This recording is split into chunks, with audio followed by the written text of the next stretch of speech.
Assalamualaikum warahmatullahi wabarakatuh. Perkenalkan, saya Mariani dengan NIM di 600210077. Di sini saya akan menjelaskan mengenai modul 2 statistika, yaitu tentang estimasi parameter. Dan saya akan menjelaskan mengenai Excel yang saya buat. Di sini ada responden, nilai responden ini berjumlah ada 50 data. Nah, di dalam butir pernyataan ini, di sini mempunyai bagan-bagan sampai kolom M, yaitu butir pernyataannya mendapatkan 12 data.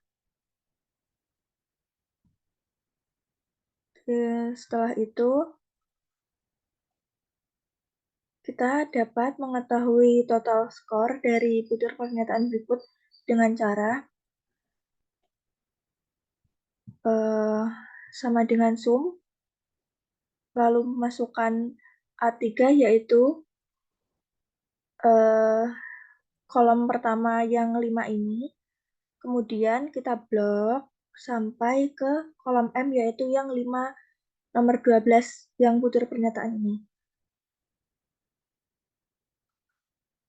Setelah itu kita dapat enter, lalu bisa mendapatkan hasil yaitu 60. Selain itu, kita juga dapat mengetahui secara manual, yaitu dengan cara mengeklik 2 kali titik kecil yang ada di bawah angka 60 ini. Lalu akan muncul semuanya data dan angka yang kita butuhkan di rekapitulasi kuesioner. Lalu kemudian kita akan mencari rata-rata skor, yaitu dengan cara sama dengan average. Lalu kita masukkan kolom pertama yang di sini 5, kemudian 5 yang berada di dalam kolom M, yaitu butir pernyataan 1 sampai 12. Dapat kita blok atau dapat kita Ctrl Shift lalu menuju ke kanan. Kemudian setelah itu kita dapat mengenter, lalu kemudian akan muncul data-data yang kita butuhkan secara manual. Kemudian terdapat tabel tingkat kepuasan. Dapat dilihat interval 0 sampai 1, skor 1, keterangan sangat tidak puas. 1,1 sampai 2 tidak puas, 2,1 sampai 3 cukup puas, 3,1 sampai 4 puas, dan 4,1 sampai 5 itu sangat puas. Setelah itu, setelah kita mengetahui total skor dan rata-rata skor dari butir pernyataan dan data yang sudah kita peroleh, kita dapat melanjutkannya ke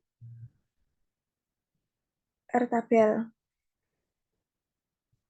Di sini sudah ada tingkat signifikasi untuk uji satu arah dengan DF-nya yaitu N-2 dan tingkat signifikasi untuk uji satu arah. Di sini sudah ada tingkat signifikasi yaitu 0,05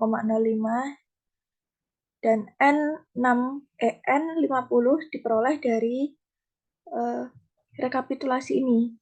Data dari rekapitulasi yang sudah kita peroleh.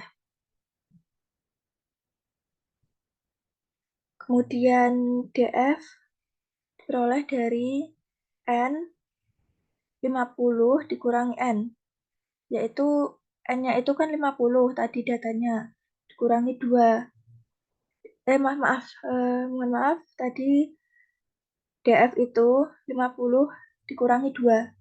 N dikurangi 2 yaitu 50 dikurangi 2 dan DF-nya mendapatkan hasil 448. Dan R-tabelnya mendapatkan 0,2787. Bisa kita lihat di tabel ini. Setelah mengetahui tabel R, tingkat signifikasi untuk uji satu arah, dan tingkat signifikasi untuk uji satu arah 0,1, 0,05, 0,02, 0,01, 0,001, 0,005, 0,05, 0,025, 0,01, dan 0,001. Setelah itu kita dapat beralih ke uji validitas. Di sini terdapat variabel dan hasil perhitungan yaitu N. N-nya tadi kan sudah diketahui yaitu 50.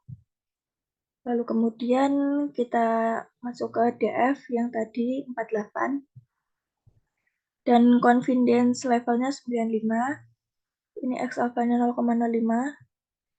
T tabelnya yaitu 2,01 sekian sekian sekian. Diperoleh dari kita masukkan tin sama dengan tin, lalu masukkan B7 yang ada di R tabel tadi. Kemudian R tabelnya mendapatkan 0,2787 yaitu sama dengan B. Lalu kita tadi harus diper ya, dibagi maksudnya. Jadi kita pakai rumus SQRT dan ada pangkatnya 2 di sini. Lalu kita bisa uji validitas dengan nomor butir soal, R hitung, R tabel, dan keterangan. Caranya yaitu di sini kan bisa dituliskan 1 sampai 12. Kemudian di sini R hitungnya kan pertama masih kosong. Lalu R tabelnya sudah diketahui. Kemudian kita bisa masuk ke sebelum kita masuk ke output SPSS, kita dapat mengcopy data yang ada di rekapitulasi kuesioner ini. Kita bisa copy semuanya dari 1 sampai 50 data dengan cara Ctrl Shift, lalu lalu tekan bawah. Setelah itu kita dapat masuk ke sini, ke SPSS, yaitu kita dapat mengcopy data-data yang kita peroleh dari rekapitulasi yang tadi ke data view. Lalu akan muncul dengan sendirinya seperti ini. Setelah itu kita dapat masuk ke variable view. Oh iya, di sini di PSSS itu terdapat data view dan variable view. Yang data view kita masukkan yang di rekapitulasi data tadi yang berjumlah 50 data. Setelah itu kita dapat masuk ke variable view. Di sini kita ubah ya tadi, soalnya di sini pertamanya variabel, kemudian dapat kita ubah secara bebas. Kita ubahnya tidak memakai spasi, yaitu memakai underscore. Lalu kita ubah manual. Kita ubah sendiri-sendiri. Jadi di sini tuh harus underscore terus soal. Dan yang paling bawah itu total at score. Di sini juga terdapat type, width, desimal, ada juga label, value, missings, columns, align, measure, row. Kalau teman-teman bisa membuka dan mencari tahu sendiri ya, di sini ada banyak scale, ordinal, nominal, lalu input, target, put, dan lain-lainnya. Kemudian setelah itu kita kan akan mencari nilai yang uji validitasnya R hitung dengan cara yaitu kita setelah kita masuk ke PSS tadi, lalu akan muncul seperti ini, correlation. Setelah kita oke data yang tadi, kita dapat memunculkan correlation seperti pada gambar tersebut. Selain itu, setelah mendapat correlation soal 1, soal 2, ini sudah terganti ya namanya menjadi soal 1, soal 2, sampai soal 12. kalian dapat mengklik 2 kali untuk melanjutkan ke private table correlation untuk mencari R hitungnya yang ada di uji validitas. Nah, di sini kan akan muncul correlation-nya. Nah, teman-teman bisa mengklik 503 sampai akhir ini ya, yang soal nomor 1 ini. Nah, setelah kalian copy paste, kalian dapat masuk ke Excel seperti ini. Dapat juga, kan di sini masih berupa bilangan bukan desimal ya, soalnya di sini kan yang dibutuhkan desimal.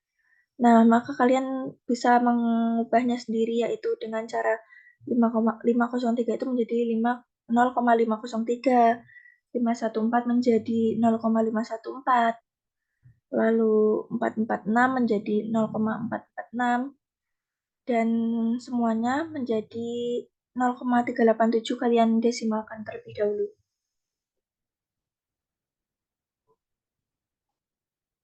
Setelah sudah seperti itu, kalian bisa memblok semua ini dan dipindahkan ke sini ya teman-teman. Tadi kan di sininya membentuk horizontal. Nah, kita bisa ubah sendiri dengan laptop masing-masing dengan cara beda-beda ya supaya menjadi vertikal. Kemudian R tabelnya sudah diketahui dari sini, dan R hitungnya juga sudah mendapatkan desimal. Kemudian keterangannya bisa kita cek, yaitu valid, valid, tidak valid. Valid, misalnya ini kan 0,503. Nah, R tabelnya 0,28 itu. Nah, nomor pilih soal nomor 1 kan, 0,503 itu dapat kita cek di sini ya teman-teman. Ini kan 503, nah ini 000. Nah, itu berarti terbukti valid gitu loh. Dan yang lainnya juga bisa dicek dengan cara yang sama. Setelah pivot table sudah muncul, maka di sini sudah terpenuhi ya.